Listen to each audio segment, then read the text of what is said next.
Querido Jesus, lerei agora as páginas da tua vida, que elas me levem a te amar cada vez mais e que tuas palavras firam o meu coração e me levem a mudar de vida.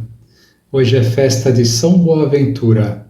O evangelho de hoje é o evangelho de São Mateus, capítulo 10, versículos 24 a 33.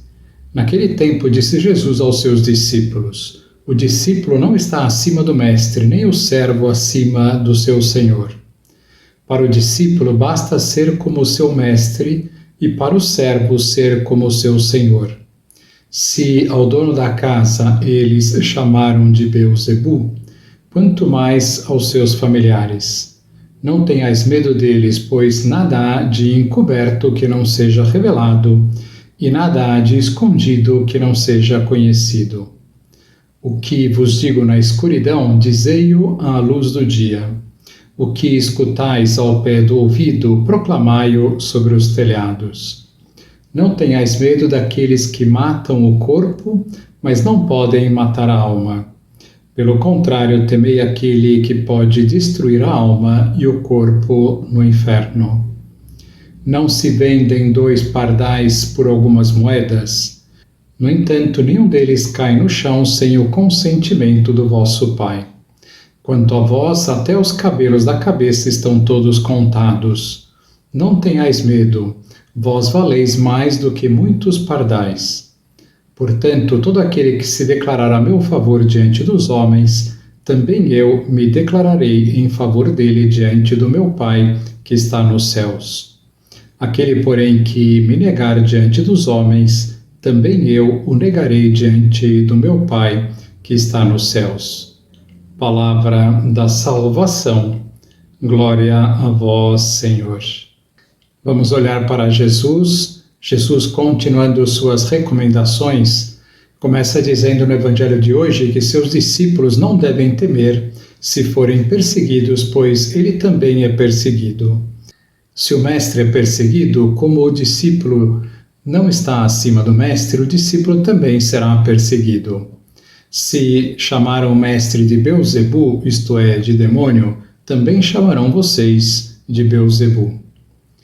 É natural que os inimigos de Deus queiram desqualificar a Deus e chamá-lo não de Deus, mas de demônio. Falando do demônio, continuemos nossa reflexão sobre este tema tão importante. Hoje gostaria de falar sobre qual é o poder que o demônio tem sobre nós. Em primeiro lugar, não podemos esquecer que os demônios são anjos, isto é, seres muito superiores a nós, e ao pecarem não perderam nenhum dos seus dons naturais. Os demônios possuem uma acuidade intelectual e um poder sobre a natureza incomparavelmente superiores aos dos seres humanos. E toda a sua inteligência e todo o seu poder concentram-se agora em afastar as almas do céu. Os seus esforços dirigem-se incansavelmente no sentido de nos arrastar para o seu mesmo caminho de rebelião contra Deus. Porém, como já dissemos, os demônios são criaturas e, portanto, necessitam de Deus para existir e só podem fazer aquilo que Deus permite. No Evangelho de São Mateus, vemos que os demônios têm necessidade de luz verde, mesmo para uma operação sem maiores consequências, ainda que insólita, como entrar num rebanho de porcos que pastam na terra dos Gadarenos. Havia a uma certa distância um grande rebanho de porcos que pastava, e os demônios suplicaram a Jesus: se nos expulsas, envia-nos a esse rebanho de porcos. Ide, disse-lhe Jesus. Saíram então e foram para os porcos. E eis que, do alto da escarpa, todo o rebanho se precipitou no mar, onde se afogou. São Tomás de Aquino insiste muito neste ponto. O demônio não pode tentar os homens tanto quanto deseja. Só pode atormentá-los na medida em que Deus o permite, nem mais nem menos.